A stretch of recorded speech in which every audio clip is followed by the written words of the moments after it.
নমস্কার বন্ধুরা, আমাদের চ্যানেলে তোমাদের সকলকে স্বাগত জানাই। আজকে অনুষ্ঠিত হয়ে গেল মাধ্যমিকের ভূগোল পরীক্ষা। আমরা সেই ভূগোল পরীক্ষা যে সমস্ত শর্ট প্রশ্নগুলো রয়েছে তার উত্তর এবং সমস্ত প্রশ্ন নিয়ে তোমাদের সামনে উপস্থিত হয়েছি। তো তোমরা আলোচনাটি প্রথম থেকে শেষ পর্যন্ত দেখতে থাকো, আশা করি তোমাদের উপকারে আসবে। তো বেশি কথা না বাড়িয়ে চলো আলোচনা পর্ব শুরু করা যাক। বিভাগ ক, প্রথম প্রশ্ন, বহির্জাত শক্তির মূল উৎস হলো, উত্তর হবে সৌর শক্তি। পরের প্রশ্ন, পার্বত্য হিমবাহের পৃষ্ঠদেশে সৃষ্ট গভীর ফাটলগুলিকে বলে বার্গসুন্ড। পরের প্রশ্ন, হেটেরোস্ফিয়ারের প্রথম উপস্তরটি হলো আণবিক নাইট্রোজেন স্তর। পরের প্রশ্ন, আল্পস পর্বতের উত্তর ঢালে যে স্থানীয় বায়ুপ্রবাহের ফলে বরফ গলে যায় তা হলো ফন। শৈবাল সাগর দেখা যায় আটলান্টিক মহাসাগরে। পৃথিবীর উপর চাঁদ ও সূর্যের মহাকর্ষীয় আকর্ষণের কারণে সমুদ্র জলতলের নিয়মিত উত্থান ও পতনকে বলা হয় জোয়ার ভাটা। পরের প্রশ্ন, বজ্র ব্যবস্থাপনায় নিম্নলিখিত 3R এর অন্তর্ভুক্ত নয়। অপশন খ, পুনর্বিন্যাস। অন্ধ্রপ্রদেশের বর্তমান রাজধানীর নাম হলো উত্তর অমরাবতী। পরের প্রশ্ন, কাশ্মীরে অবস্থিত হিমালয়ের পর্বতমালাটি হলো, উত্তর হচ্ছে জাসকার। স্বাধীন ভারতের প্রথম বহুমুখী নদী পরিকল্পনা হলো দামোদর উপত্যকা পরিকল্পনা।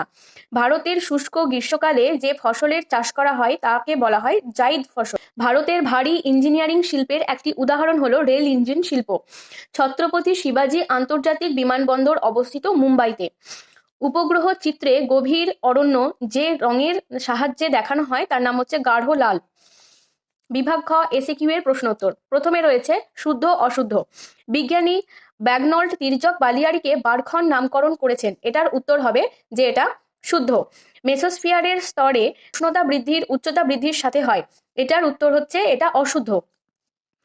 জেড বায়ু জিওট্রপিক বায়ুর একটি উদাহরণ। এটার উত্তর এটি শুদ্ধ।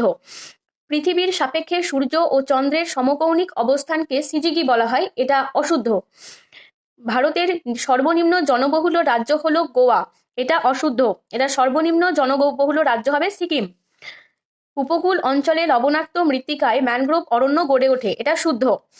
উপগ্রহ চিত্রগুলি স্কেল অনুসারে তৈরি করা হয় না। এটা অশুদ্ধ। এরপরে রয়েছে শূন্যস্থান পূরণ। প্রথম প্রশ্ন, অবরোহণ প্রক্রিয়ায় ভূমির উচ্চতা, উত্তর হবে হ্রাস পায়। তারপরে মরু অঞ্চলে বায়ু ও জলধারার মিলিত সঞ্চয় কার্যের ফলে গঠিত সমভূমিকে বাজাদা বলে। কোন স্থানের উষ্ণতা বৃষ্টিপাত লেখচিত্রে উষ্ণতার রেখাটি বছরের মধ্যভাগে নিম্নমুখী হলে স্থানটি দক্ষিণ গোলার্ধে অবস্থিত। পরের প্রশ্ন, গৌণ জোয়ার মুখ্য জোয়ারের প্রতিপাদ স্থানে একই সময়ে তৈরি হয়। শীততাপ নিয়ন্ত্রিত যন্ত্র বায়ুমণ্ডলে, এটার উত্তর হচ্ছে সিএফসি গ্যাস নির্গত করে। পরের প্রশ্ন, আরাবল্লী পর্বতের পশ্চিমে অবস্থিত তৃণভূমিকে বাগার বলা হয়। জৈব বর্জ্য পদার্থগুলির জীবাণুর দ্বারা বিয়োজন পদ্ধতিকে কম্পোস্টিং বলা হয়। এরপরে রয়েছে এক কথায় উত্তর। প্রথম প্রশ্ন, নদীর জলপ্রবাহ মাপার এককের নাম লেখো। উত্তর হবে কিউসেক। সম্পৃক্ত বায়ুর আপেক্ষিক আর্দ্রতা কত শতাংশ? উত্তর হবে 100%। মেরু অঞ্চল থেকে কোন ধরনের সমুদ্রস্রোত প্রবাহিত হয়? উত্তর হবে শীতল। পরের প্রশ্ন, মানব শরীরে কোন বিষাক্ত বর্জ্যের উপস্থিতিতে মিনামাটা রোগ হয়? উত্তর হবে পারদ। ভারতের সর্বাধিক জলসেচ পদ্ধতির নাম লেখো। উত্তর হবে কূপ ও নলকূপ। ভারতে উত্তর পূর্ব মৌসুমী বায়ু কোথায় বৃষ্টিপাত ঘটায়? উত্তর হবে করমণ্ডল উপকূল বা তামিলনাড়ু উপকূল। পরের প্রশ্ন, ইন্টারনেট ব্যবহারের দিক থেকে বিশ্বে ভারতের স্থান কত? উত্তর হবে দ্বিতীয়। পরের প্রশ্ন, ভূ বৈচিত্র্যসূচক মানচিত্রে কোন রেখার সাহায্যে ভূমির উচ্চতা দেখানো হয়? উত্তর হবে সমোন্নতি রেখা। এরপর রয়েছে একটি স্তম্ভ মেলানো, বাম দিকের সঙ্গে ডান দিক মেলাতে হবে। প্রথম ছোটনাগপুর, উত্তর হবে পরেশনাথ পাহাড়। অসম হবে বরদৈচিলা। হিমালয় হবে পাইন এবং চিকমাগালুর উত্তর হবে কফি। বিভাগ গ, এবারে রয়েছে 2 নম্বরের প্রশ্নোত্তর। এগুলো আমি খুব একটা বিশ্লেষণ করছি না, তোমরা প্রশ্নগুলো দেখে নাও। ভারতের জরিপ সংস্থার সদর দপ্তর দেরাদুন এবং মহাকাশ গবেষণা সদর দপ্তর বেঙ্গালুরু।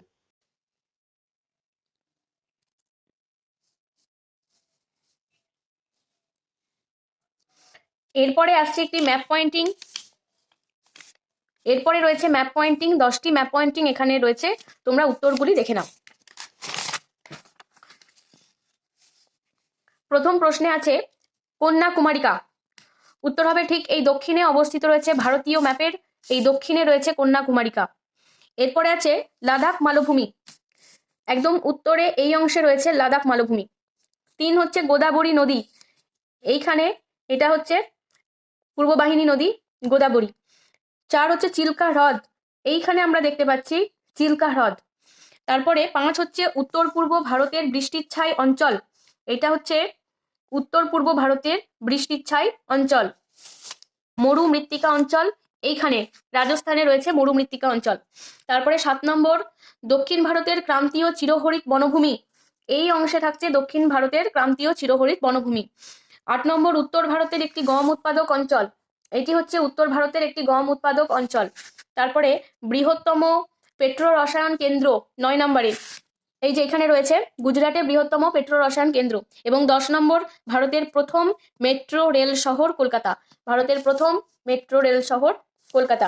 এই ছিল যে ম্যাপ পয়েন্টিং এর উত্তর। সেই সঙ্গে আমাদের আজকের প্রশ্নোত্তর পর্ব আলোচনা শেষ হচ্ছে। তোমাদের যদি ভিডিওটি ভালো লাগে, উপকারে আসে, তাহলে অবশ্যই কমেন্টে জানিও যে তোমাদের কতগুলি ঠিক হয়েছে, কেমন পরীক্ষা তোমরা দিয়েছো, এবং বন্ধুদের সঙ্গে শেয়ার করে দিও। ভালো লাগলে ভিডিওটি লাইক করো, আর চ্যানেলটি সাবস্ক্রাইব করে পাশে থেকো। ভালো থাকো, সুস্থ থাকো, এবং খুব ভালোভাবে পরীক্ষা দাও, প্রস্তুতি পর্ব বজায় রাখো, এবং দেখা হবে পরের ভিডিওতে।